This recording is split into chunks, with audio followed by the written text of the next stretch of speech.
about to start this late Vinaigrette. the apple cider vinegar on my mother's hair, and she's gonna sleep with it on. It's gonna be on her scalp and her hair for a few hours. So we're gonna do the old school plastic bag way, just to keep her hair nice and saturated. And in the morning we'll begin the next process.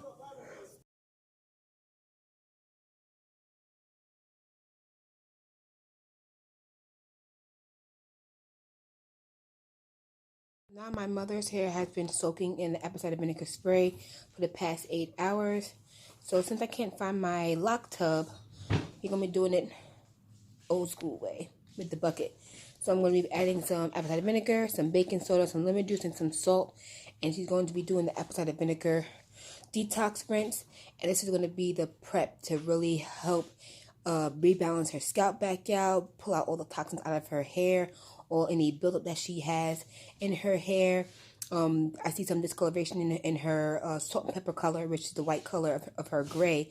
So rebooting that with this method also helps her hair turn back to the natural color of white. So we're going to be prepping this, and we'll continue with her process. Your hair feeling, Ma? Damp.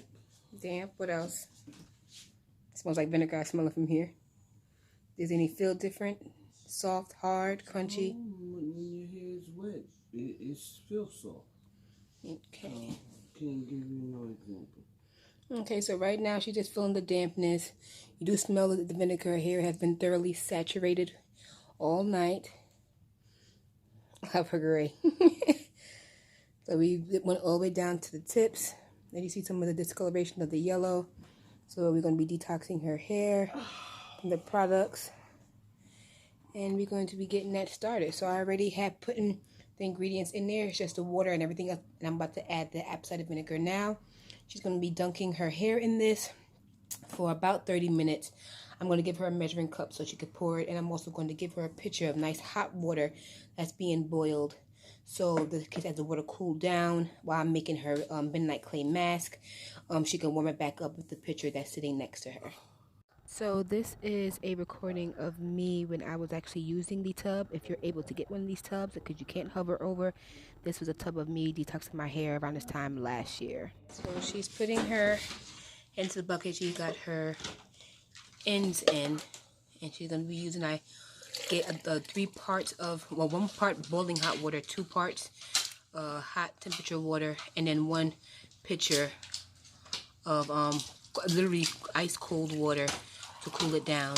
And this is why I have the extra pitcher of hot water, so that way if that cools down too fast, she can heat it back up. I will be assisting her with this, so I'm just getting a little bit of the camera time in now so you can see what's happening. And she's going to be doing this for the next 30 minutes.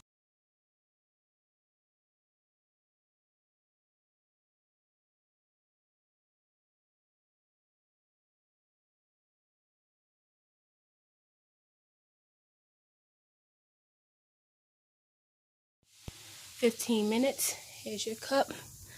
And her hair came out really good, nice and clean. The water was definitely filthy, but all praises, we're getting it out. And I'm going to be helping her with this second set, and then we're going to go on to midnight mask. So right now she is separating her lock at the base. So when I begin to, I'm about to create her midnight clay mask, and I'll be showing shortly what I put in it. She's separating everything at the base so they're not connecting. Her second detox came out really well.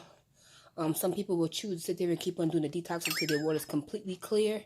But because I actually make it my business to do this pretty much every 2 to 3 months, I don't want to strip her hair too much of it. But she's doing well. Hair is looking awesome. And the midnight clay is going to pretty much do the rest of the detoxing process. Peace and healings, family. So I'm about to make my mom's midnight clay mask. So we got a couple of things that go into it. This is after being stripped from the apple cider vinegar and also the baking soda and the lemon juice and the salt that I did to purify and detox her hair. This is going to be not only still detoxing due to midnight clay's properties, but it's also going to be adding a whole bunch of nutrition, because now her pores is going to be completely open and it's going to like suck all these things in like a vacuum. So I'm just going to quickly just show you what I'm going to be putting into it. I'm going to make it, and just so I don't have a prolonged process, I'm going to make it, and then I'm going to show you the end result. So what we're going to have is 2 avocados. I've been making this mask for my hair since my locks begin to lock. So we got avocados. We have our bentonite clay. It requires 2 eggs, but the eggs are in the fridge. I'm not going to take them out right now. I am adding Hellmann's mayo, some real local honey, some coconut oil, it's my jojoba oil, black castor, I got my almond oil, avocado oil. I am still adding some apple cider vinegar to it.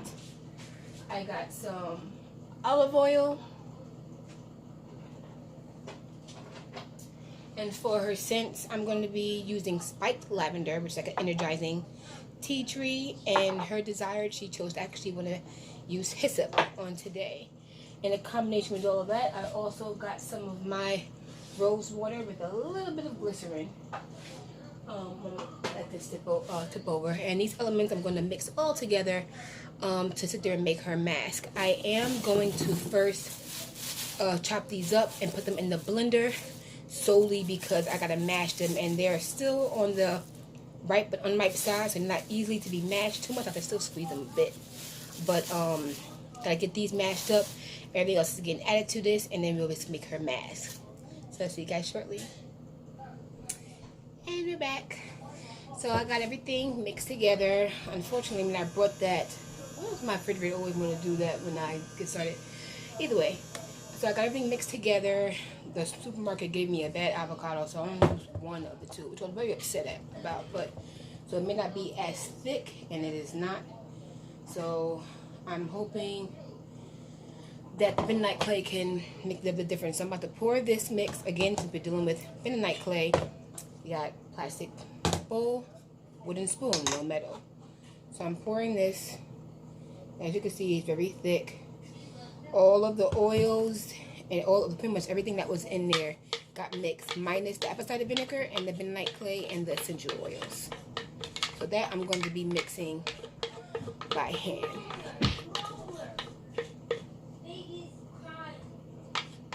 Give me a second, bugger. Okay, so I'm going to, let's do a little test. So it's not too loose, but as you see, my mother's hair is pretty long, so this probably be more than enough, way more than enough. If I still have some left over, I probably will use this for my son's hair or as a conditioner for Shamaka. Not quite sure yet.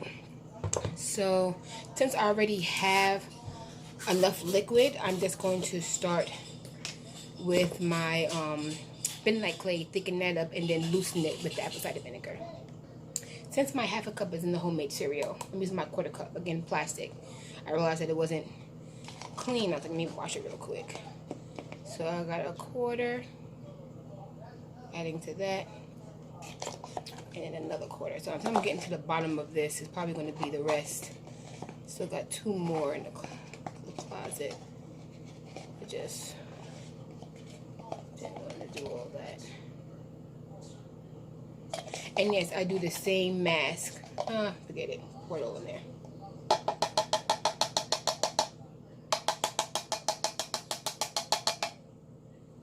All empty. Make sure I get it all out. Oops. Okay, that's done. I did my mask. I put this mask in my sister's hair. I'm doing it in my mother's hair. So this, and I put it in my king's hair. So this mask can cover 4 to 5 detoxes. That's what I say. I fill 1 jar every 3 months. So I'm pretty good. I typically buy 2 1 pound, I think it's called. So I'm now mixing this all together, and it is thickening up.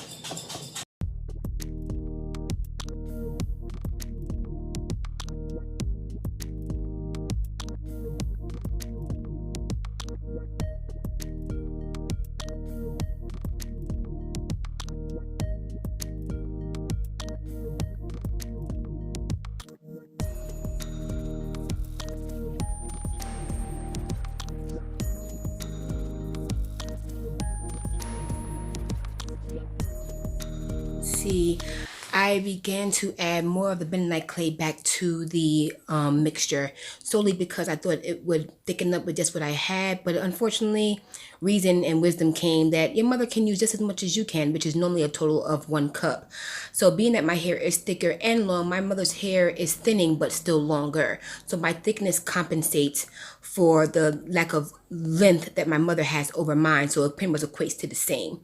A lot of people may have asked me, the reason why I'm gonna end up mentioning it, why don't I mix it together? Solely because the bentonite clay's property is to expel toxins and also metal out of something. So mixing it with metal, which is the #1 rule not to do. You can do it, but I didn't want to cause anything. So as you see, it mixed well, slightly clumpy, but overall it turned out to be a really, really great mask. And I'm going to be applying it to her hair, and I know it's going to still do what it needs to do despite the extra work.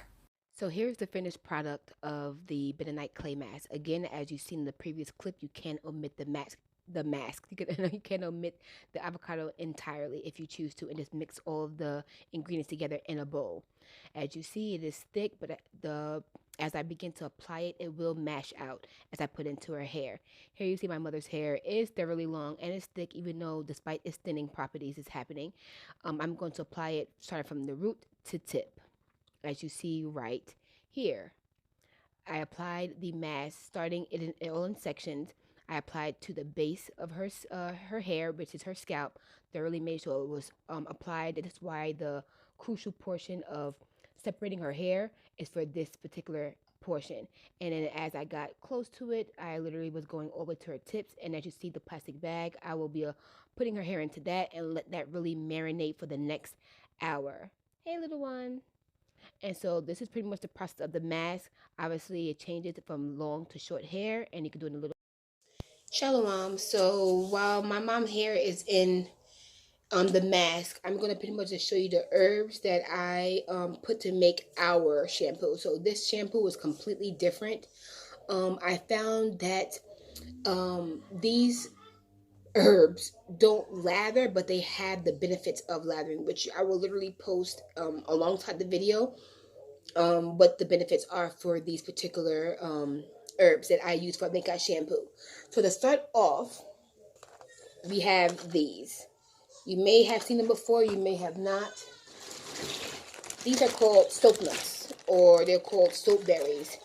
The saponins within the soap nut.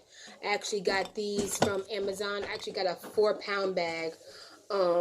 These, when you actually agitate them and add them into hot water, they actually give a soap film from them, which is the saponins that make the soap. These are a fruit from the soapberry tree. These are the ones that are hard. I'm trying to get one that's cracked open. And they have like a little blue seed inside. So these are pretty much the shell. So the seed doesn't give you soap, the shell do. So these are soap nuts. These are the whole ones. These are ones that we pretty much have used like our laundry or hand soap that I actually make from scratch. So I'm going to pretty much add these to it's probably going to give up a little bit of soap, but rather than them going to waste, and probably once I give them that good boil, I'm going to end up putting these in the compost.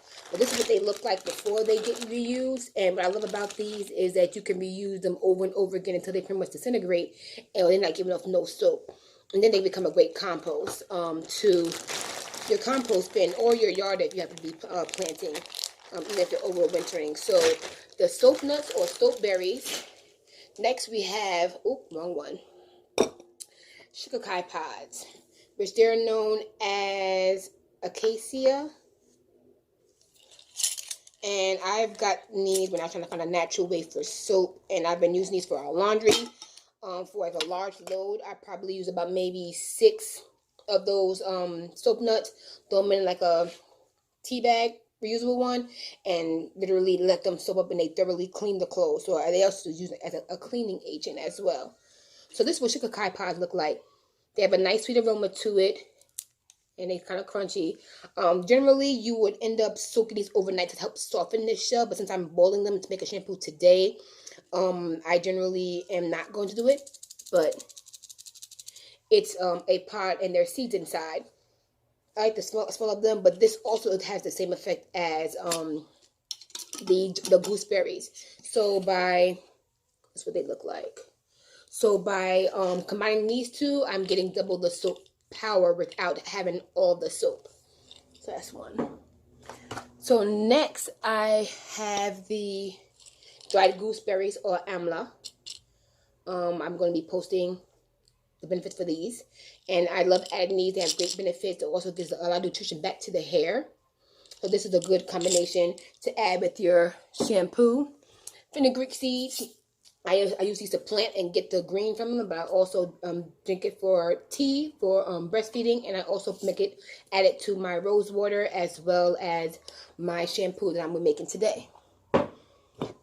Neem leaves, you can steep this to actually get neem oil. This is not the expelled oil from the neem plant itself, but these are the neem leaves. I actually did not break down the fenugreek seeds. Let me go back to that. Fenugreek seeds, true fenugreek has like a maple syrup smell. And they look like that. Tiny little grains. Looks like it smells of mustard seed. But they should have like a maple syrup or a sweet aroma. It's right there, Bugger. I have my helper with me today. Yeah, can you put a stick on it? Thank you. Yes, I will. Okay. Okay, next is the neem leaves. I could be in a video. Neem leaves smell greeny. Looks like that. Nothing too fancy.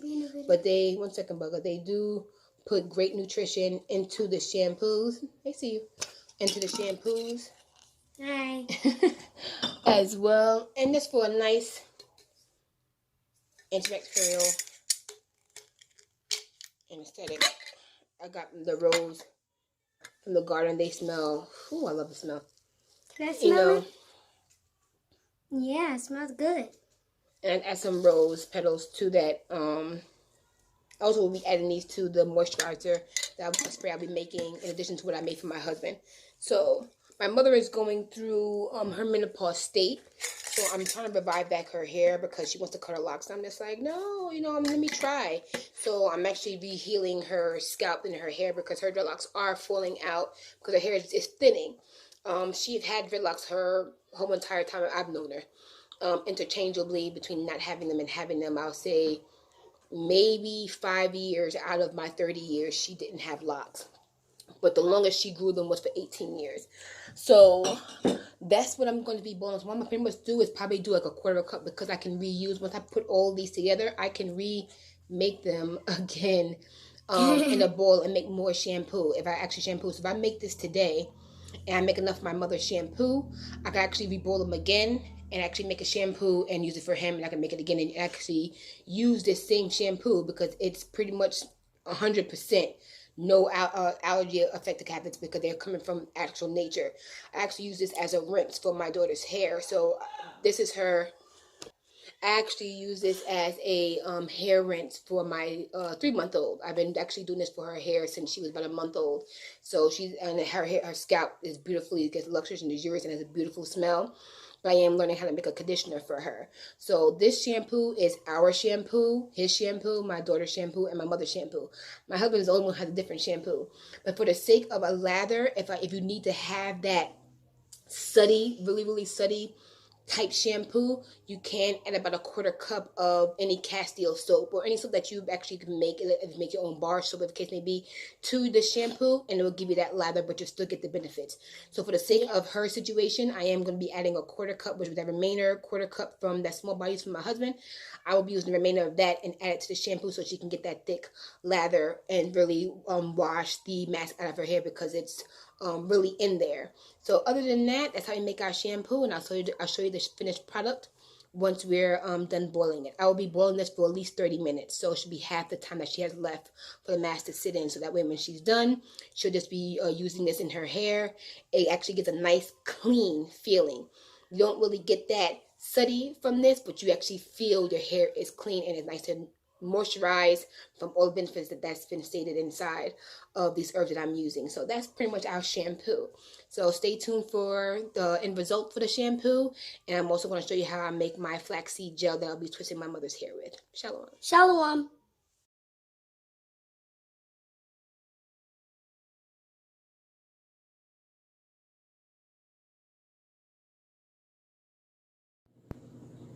So this is the shampoo. Hot. I let it cook for 30 minutes, and then I put it on the steamer for 15, and I put it on the simmer for the last 15, so it's now 2:45. And it's pretty much done. It looks super loose, obviously, but like I told you guys, it's not meant to be like a lather shampoo. It's meant to just thoroughly clean your hair.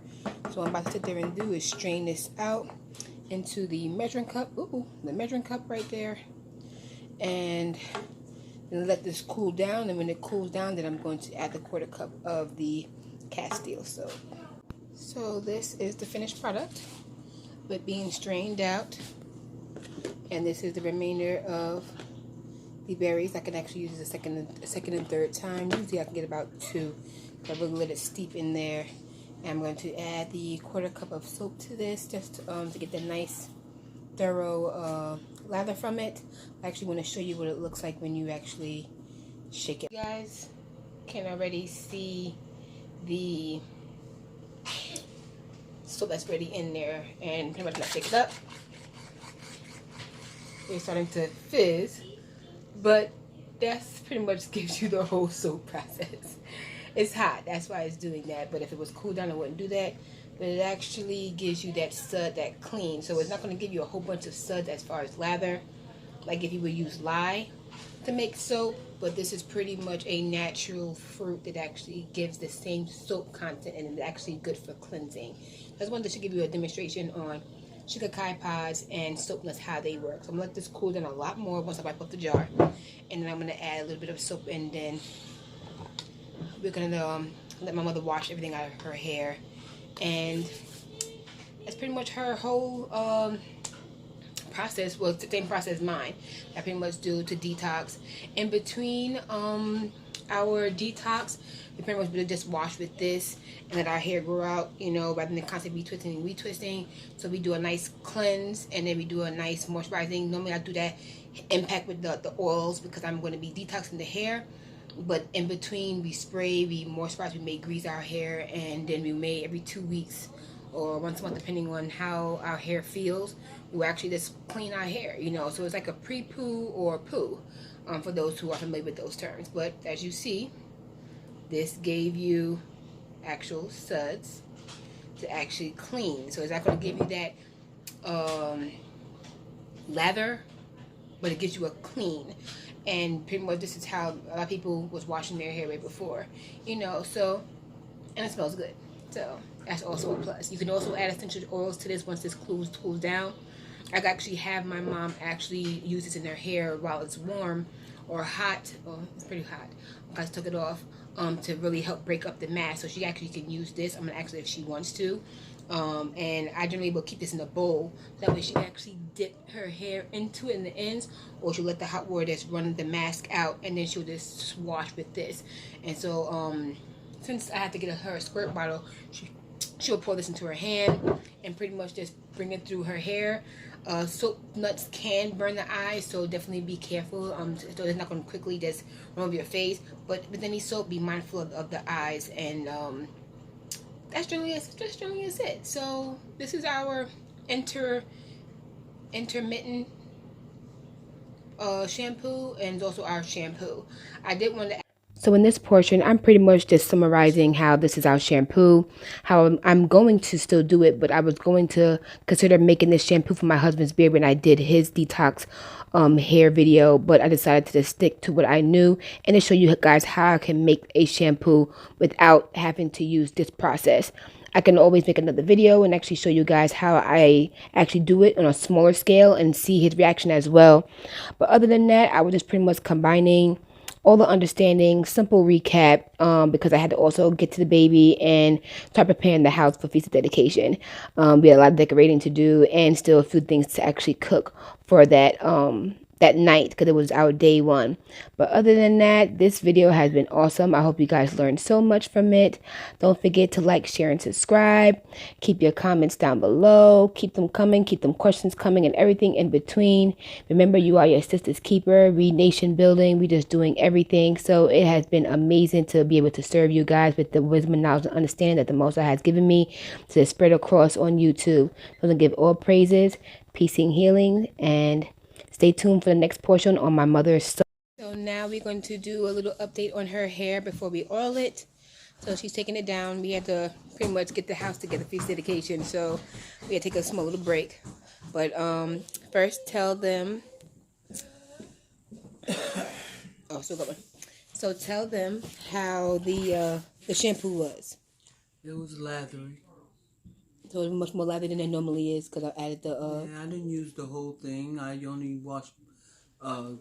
Did 1/3 cup.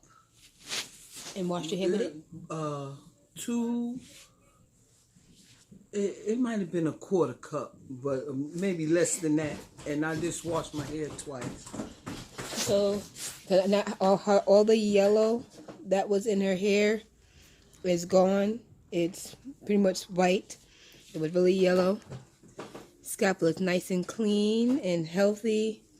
You know, so we're going to do the retwist at a later date, but her hair is nice and soft and smooth, so the mix. Overall in this video, me and my mother's pretty much going on back and forth to sit there and try to figure out how many years did she actually had dreadlocks. That's neither here or there. She pretty much had dreadlocks for the most portion of her life, but there were moments throughout her life where she had cut them off or took them out before they actually had time to lock. But either way, I'm going to be oiling her hair with the aloe vera juice / gel with a little bit of Sister Ava's hair oil and my hair growth oil that I made with the cayenne pepper base. And we're pretty much going to oil her hair accordingly moving forward to help regrow her hair. In the next slide, you will see me break down how I'm going to connect them when I twist them, making the flaxseed gel. And you will see that in another video outside of this one.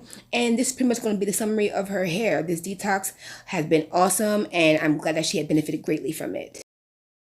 Of it being like Afro puffy here. So we're going to be connecting these to thinner ones. And ones that are thick, like this one is really, really thin. We're going to connect like pieces like that, and we're going to just go like that. And so the hair growth oil that I've made amongst this, make sure that her hair stays moisturized, etc. She takes pretty good care of her hair, but you know, diet, water, a lot of things play a part. And we're going to see what we can do with the herbs and the medicine that the Most High has created. So we just got back in. But then that the house is set for our feast week. So let's praise to the Most High for everything that we have done thus far. And I'm probably just going to put this together and then do a response video with her hair locked and how I made the lock gel in another video. But other than that, thank you again for your support. I hope you appreciate this journey and what we've been doing. Don't forget to like, share, and subscribe. That's LSS in sign language. Like, share, and subscribe. Put your comments down below. And we'll see you next time. Shalom.